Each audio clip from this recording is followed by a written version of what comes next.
Bonjour Madi, Bonjour Damba. comment tu vas? Bien et toi? Tranquille. Donc aujourd'hui c'est dans le cadre pour faire l'interview pour ASEM. Mhm. Donc je te demanderai de te présenter de façon générale avant de commencer. Ok. Je m'appelle Madi Adidi Madi. Mhm. Oui, il y a mon prénom qui se trouve dans mon nom aussi. Ouais, Je suis originaire de Mayotte. Mes parents sont mahorais, mes d'accord. grands-parents aussi. J'ai vécu à La Réunion depuis l'âge de 5 ans et j'ai fait mes études à La Réunion jusqu'au bac. Ok. Donc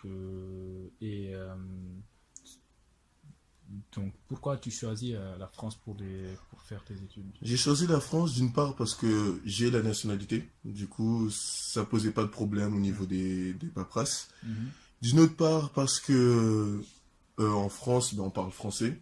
Et Ouais. vu que à La Réunion, c'est le créole, mais c'est plutôt le français, ça veut Mhm. dire que j'allais pas avoir de difficultés au niveau de la langue. Ouais, Et d'une autre part, parce qu'il y a beaucoup d'aide pour les étudiants ici en France. d'accord. Et, quelle impression tu avais en fait quand tu étais à La Réunion Mhm.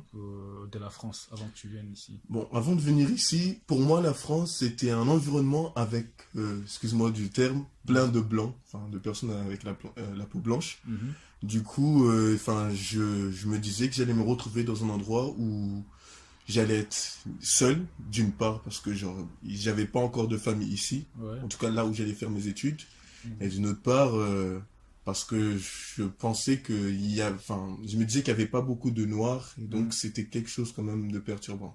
D'accord. Et tu n'avais pas cette idée de méfiance avant de venir pour dire peut-être je vais changer, je vais aller dans un autre pays ou tu as seulement décidé d'aller en France? Oui, en fait, je me suis dit, la France, vu que je suis français, Mhm. ça devrait pas trop changer parce que déjà dans ma classe, Mhm. quand j'étais à La Réunion, il y Ouais. avait, enfin, nous on dit métropolitain, vu Ouais. que nous aussi Ouais. on est français. Ouais. Du coup, il y avait des métropolitains, D'accord. donc qui parlaient pas créole, qui parlaient uniquement français. Vu que enfin, je m'étais familiarisé avec eux, je me suis dit, ça devait être à peu près la même chose ici. Du coup, Ok. j'avais pas beaucoup d'appréhension par rapport à ma situation quand j'allais être ici. D'accord. D'accord. Et peux-tu nous parler de ton parcours universitaire? Mais en fait, mon parcours universitaire est assez euh, Mouvementé. mouvementé, on va dire. Dans le sens où j'ai commencé par un DUT, j'étais à Nantes, un Mhm. DUT option génie thermique et énergie. Mhm. Et là-dedans, en fait, c'était... parce que, en fait, ce qu'il faut savoir avec le DUT, c'est qu'en principe, quand tu as ton diplôme de DUT, tu peux travailler Directement quoi. directement. En fait, on t'apprend un peu de connaissances générales, mais surtout professionnelles. Surtout Comme... pour t'insérer. D'accord. Donc après le DUT, moi je pensais, enfin je m'imaginais pas arrêter à ce niveau-là. Du coup Ok. j'ai fait une licence, des licences ici à Lyon, Mhm. dans licence mécanique où on s'est rencontrés Ouais. avec pas Ouais. mal d'autres personnes. Mhm. Et après la licence méca, j'ai fait une licence chimie, génie des procédés. Ouais. Et après, en fait, moi en fait, de ce que je voulais vraiment travailler, je voulais travailler dans le domaine de l'énergie. Mhm. Et la licence, d'ailleurs, la licence mécanique qu'on a fait, c'était une licence qui menait vers la mécanique pour l'énergie. Ouais. La licence chimie que j'ai fait, c'était génie des procédés pour l'énergie. Mhm. Et par la suite, j'ai décidé de faire un master, Mhm. pas uniquement sur les procédés, mais sur les matériaux en règle générale.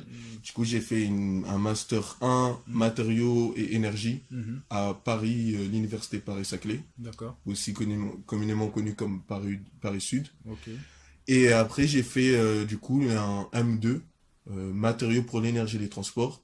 Mhm. Là, c'était à l'INSTN, l'Institut national des sciences et technologies nucléaires. Ok. Mais que c'était pas uniquement sur le nucléaire, c'était aussi les énergies renouvelables. D'accord. Et c'était au CEA. D'accord. Et à présent, parce que j'ai validé Ouais. ce master-là, là je fais un deuxième master. Mhm. Cette fois-ci, c'est matériaux avancés et nanomatériaux, Mhm. pour vraiment me spécialiser dans les matériaux, dans D'accord. l'application énergétique. Ok. Euh, pour toi, quelle est la différence entre le DUT, Mhm. l'enseignement qu'on donne DUT et l'enseignement qu'on donne à la fac? Quelle est la différence? Ok. Bon, déjà, l'une des grandes différences, c'est le nombre de TP. Parce qu'on a beaucoup de travaux pratiques, Ouais. vraiment intenses. Pour te faire une image, Mhm. en fait, nos horaires à l'UT, c'était de 8 heures à 18 heures tous les jours.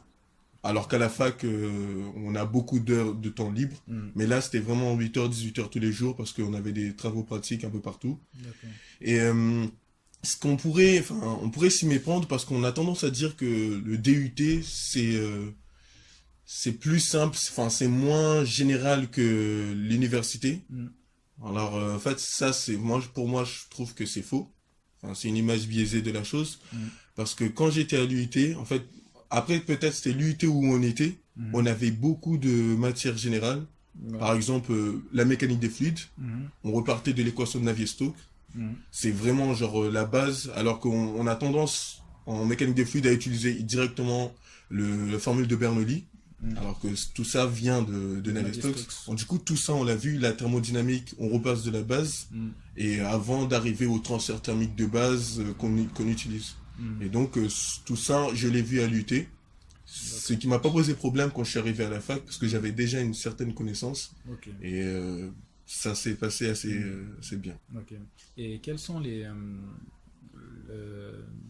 toi, tu avais une passion pour faire l'énergie ou tu l'as choisi comme ça au fur et à mesure Non, en fait, moi, initialement, si je te dis ce que je voulais faire, c'est complètement à l'ouest. Je voulais être avocat. Ah ouais, c'est... C'est complètement à l'ouest. Mais en fait, mon père, lui, enfin, il voulait que je fasse quelque chose de scientifique. Mhm. Parce que pourquoi, chez nous à Mayotte, Mhm. genre, l'énergie, c'est pas du tout ça. En fait, l'énergie qu'on utilise, c'est le gazole. Ouais. Tous les termes scientifiques chez nous, il n'y a pas beaucoup d'infrastructures, D'accord. c'est-à-dire en mécanique, que ce soit les génies civils ou autres. Mhm. Du coup, pour lui, en fait, ce qui allait être le plus utile, c'est des études dans le domaine de la science.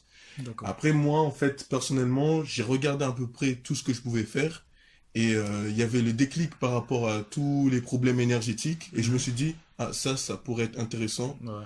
non seulement pour mon île, mais aussi pour moi, personnellement, et il y a de l'avenir dans ce domaine. Effectivement. Ok.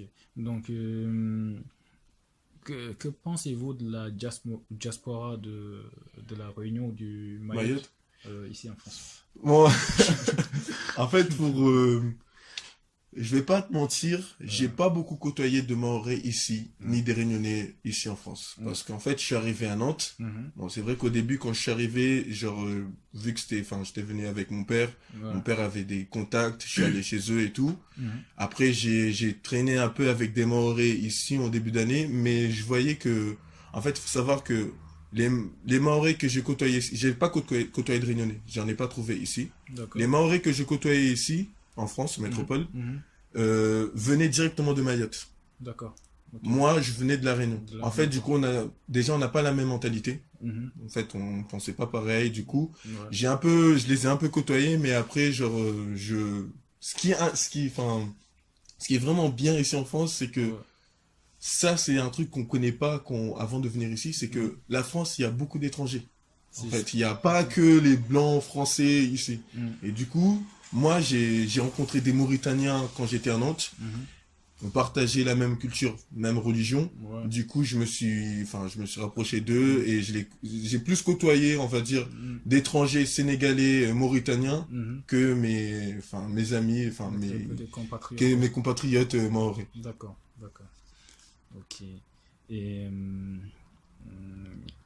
quels sont comment dire, est-ce que ici il y a l'association, même si tu les as pas côtoyées, est-ce que tu entends parler des associations réunionnaises ou maorais ici en France? Oui, bah en fait c'est justement c'est dommage parce que j'en ai entendu parler vers la fin, genre là quand je finis mes études, que j'ai entendu que Mm.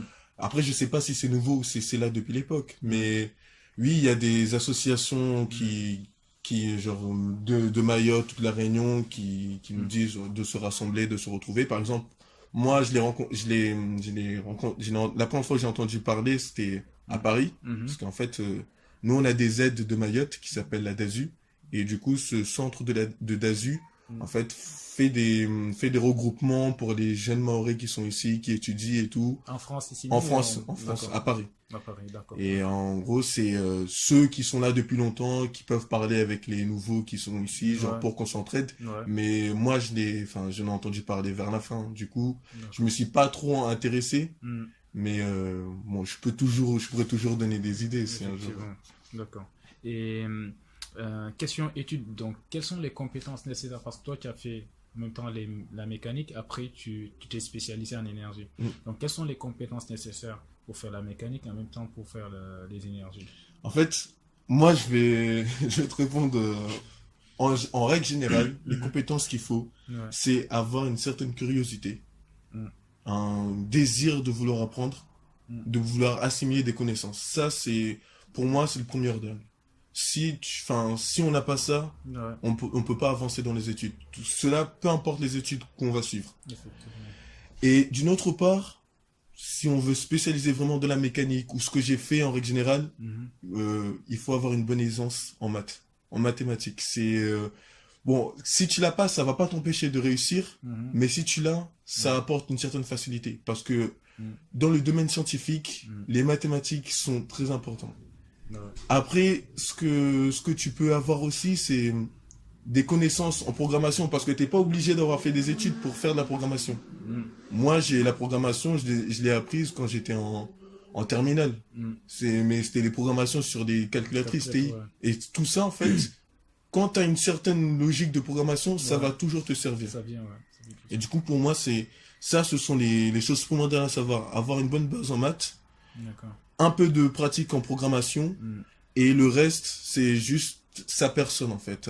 Être curieux et Avoir ça, la volonté, ouais, quoi. avoir la volonté, exactement. Et du coup, pour la barrière de la langue, par exemple, est-ce que, par exemple, dans ta formation, on t'a demandé de maîtriser l'anglais ou d'autres langues qui seraient en accord avec la Franchement, cette question-là, j'avais oublié, mais c'est hyper important ta question. C'est hyper important. Mm. Non pas pour la langue anglaise, mais pour la langue française elle-même. formation? Pourquoi? Ouais. Quand je suis arrivé ici, Mm. la première année, en fait, avant de venir ici, avant d'aller à l'UT de Nantes, Mm. j'avais des gens qui avaient fait le terminal, une collègue d'ailleurs qui avait sa grande sœur qui était allée à l'UT de Nantes, Mm. qui avait échoué, D'accord. qui a même pas réussi à faire à la première année. Et en gros, cette collègue-là m'avait dit, fais attention, m'a dit, je sais que tu as un bon niveau et tout, Mm. tu t'en sors bien pour les études, mais à Nantes, genre l'UT de Nantes est très exigeante et même si tu as un bon dossier ici, il y a de fortes chances pour t'échouer. Du coup, j'avais ça dans ma tête. Quand je suis arrivé, c'est vrai que moi, genre, c'est pas pour me vanter ou quoi que ce soit d'autre, j'ai des facilités. Et quand tu as cette facilité, tu as une confiance en toi qui est exagérée. En fait, tu as l'impression que tu vas pouvoir réussir de n'importe quelle situation. Ouais. Et ça, ça le piège, quoi. ça peut te piéger. Et moi, ça m'a piégé. Parce que quand je suis arrivé à Nantes, premier semestre, il y avait cette barrière de la langue. Vraiment, je suis français, hein. Ouais. Je viens, genre, mes papiers, c'est français. Ouais. Mon île, tout le monde est français. Ouais. Mais la barrière de la langue, quand tu viens d'une île, est toujours quand même, est présente. Parce que moi, quand je suis arrivé ici, Mhm. j'avais des cours magistraux, genre, et en fait, c'est en amphi avec, on était à l'UIT, on était 90. D'accord. J'étais le seul noir. Ouais, ça, c'est quelque chose à stipuler. ça, On c'est était 90, j'étais le seul noir. Ouais. Il y avait, trois Arabes, Mhm. 2 Marocains, un Algérien et un Métis. Ça veut dire on était les 5 étrangers. Ouais. Et en fait, ce qui s'est passé, c'est que je comprenais pas les profs. Je comprenais pas ce qu'ils racontaient. Non pas scientifiquement, Mhm. mais au niveau de la langue. Parce Ouais. qu'à La Réunion, c'est vrai, on parle français, mais c'est les cours, tu vois, il y a le français créole, tu vois, il y a les deux. Je vois. Ici, c'était du pur français, Français, ouais. du français que moi, j'ai pas vécu, c'est des français que tu regardes à la télé, c'est pas pareil que quand tu viens ici. Effectivement. C'est comme si tu vas aux États-Unis, tu auras beau regarder plein de films en anglais, Ouais. tu vas arriver là-bas, la barrière va te frapper. C'est vrai. Et donc, moi, ça m'a touché. Et du coup, à l'UT, ce qu'il faut savoir pour l'UT, c'est que quand tu valides pas un semestre, quand t'as pas 10 de moyenne pour un semestre, Mhm. ils peuvent t'éliminer, en fait. Ils peuvent te virer. Oh, ah bon? Ouais, ça, c'est une des règles de l'UT. C'est stipulé. Et en gros, j'avais eu 9,81. J'étais pas dernier, hein. Ouais. Parce comme je t'ai dit, on était 90, je devais être dans les 81. Et en fait, les 20 derniers, Ouais. et tous les 20 derniers, on avait tous en dessous de 9.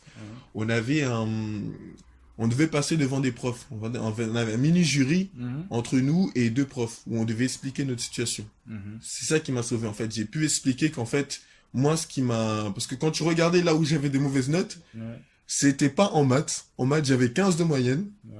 Mais c'était, par exemple, la thermo, j'avais eu 6 ou 7. Parce que la thermo, c'est pas que des maths, c'est juste, Ouais. il faut assimiler la chose. Oui, la thermo. Thermodynamique, Même à la c'est... fac, c'est pas évident. Voilà, il faut assimiler les choses. Et pour assimiler les choses, il faut comprendre ce que le prof t'explique. Et ça, moi, je l'avais pas. Et du coup, j'ai pu leur expliquer qu'en fait, ce que je vais faire un effort, je vais essayer de parler plus avec mes collègues pour, genre, pour que la langue, j'imprime la langue, tu vois, et que je puisse mieux comprendre. Et finalement, ça s'est hyper bien passé parce qu'au semestre 2, j'avais fini 8e.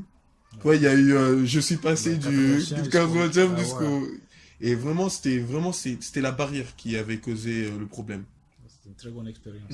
Et sinon, genre, en règle générale, pour la langue, bien sûr, au jour d'aujourd'hui, la langue anglaise, enfin, l'anglais, c'est plus trop un problème parce que l'anglais, on essaye de l'inculquer aux enfants depuis la primaire ou le collège.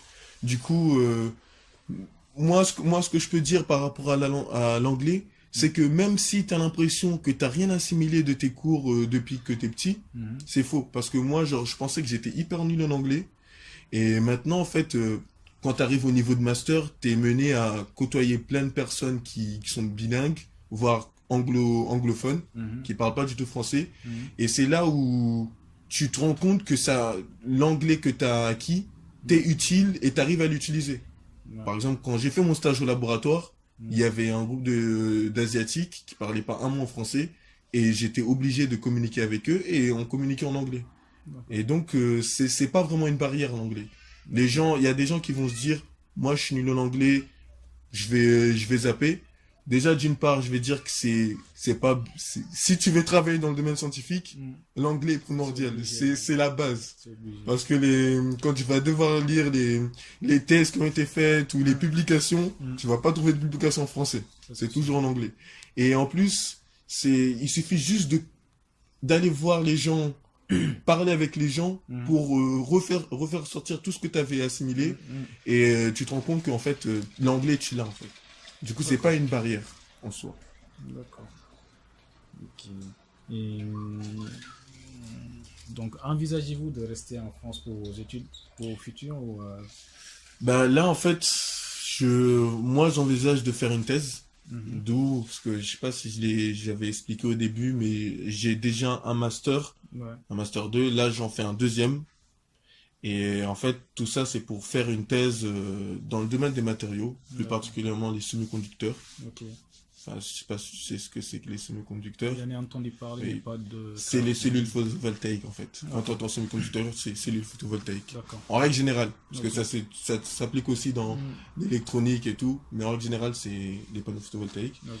Et en fait, pour moi, en fait, la thèse, je dois le faire ici en France. Pourquoi pas à l'étranger? Parce qu'à l'étranger, c'est pas la même façon de voir la thèse. Parce que par exemple, au Canada, ici en France, c'est 3 ans. Au Canada, c'est 4 ans, 5 ans. Et la thèse, tu le prépares depuis le master, première année de master. Et donc, je suis obligé de faire la thèse ici. Mais par la suite, après avoir obtenu mon doctorat, je pense partir à l'étranger, en particulier au Canada. D'accord. Et quel conseil donnerais-tu aux étudiants, aux Maoris, aux étrangers? Bon, les conseils que je pourrais donner aux étudiants, déjà, je vais commencer par les étudiants de chez moi, les Maoris, c'est que c'est vrai, la première année est difficile. La première année est difficile pour tout le monde. Moi, ce que j'ai retiré avant que je vienne ici, de ce que mes grands-parents m'ont dit que, en règle générale, les jeunes Maoris qui viennent étudier ici, ils finissent pas la première année ou finissent à peine la deuxième année et après ils reviennent chez nous, changés. C'est-à-dire qu'ils se mettent à boire et à fumer des trucs, enfin, à faire des trucs qu'ils ne faisaient pas initialement. Moi, on m'a beaucoup conseillé là-dessus, on m'a beaucoup dit de faire attention à ça. Et en fait, ce que je tiens à dire, c'est que la première année, certes, elle est pas évidente. Parce que t'as le froid. Eux, ici, ils luttent avec le froid. Pour lutter avec le froid, ils utilisent l'alcool. Nous, en fait, l'alcool, on peut pas. Du coup, en fait, il faut vraiment s'accrocher. Et même quand tu te rends compte que tu penses échouer, parce que moi, c'est ce qui m'est arrivé au premier semestre, genre, j'étais en train d'échouer. Il faut pas abandonner, en fait. Il faut se dire, maintenant, je vais me réveiller et travailler. L'autre conseil que je peux donner, que moi, j'ai pas suivi, malheureusement, mais que je me suis rendu compte au fur et à mesure des études, c'est que pour réussir ces études, il faut toujours bien les préparer. savoir ce qu'on veut faire, ce qui est difficile, tu vois. Au début, tu sais pas ce que tu veux faire. Mais plus tôt tu sais ce que tu veux faire exactement, plus tôt tu peux savoir les cours que tu vas avoir, C'est vrai. te préparer déjà, même si tu connais pas tous les termes, juste apprendre des définitions. Et quand t'arrives, franchement, quand t'arrives dans les études supérieures avec un certain bagage de déjà vocabulaire, tout te paraît simple. C'est de l'eau et tu suis le cours d'eau. Tout est simple. Du coup, une bonne préparation en amont de ce que tu veux faire, c'est des études à 85% réussies. Ouais. Et après, c'est juste, toi, tu donnes un peu de ta volonté par la suite. Et c'est ce que j'aimerais dire déjà à mes compatriotes et à tous les étudiants étrangers qui veulent faire des études supérieures ici. Ok. Bon, bah, c'était tout pour cette interview. Merci, Madi. C'est moi qui vous remercie. C'était Djemba Diop pour l'ONG ACM African Children's Education Major. Merci, au revoir. Au revoir.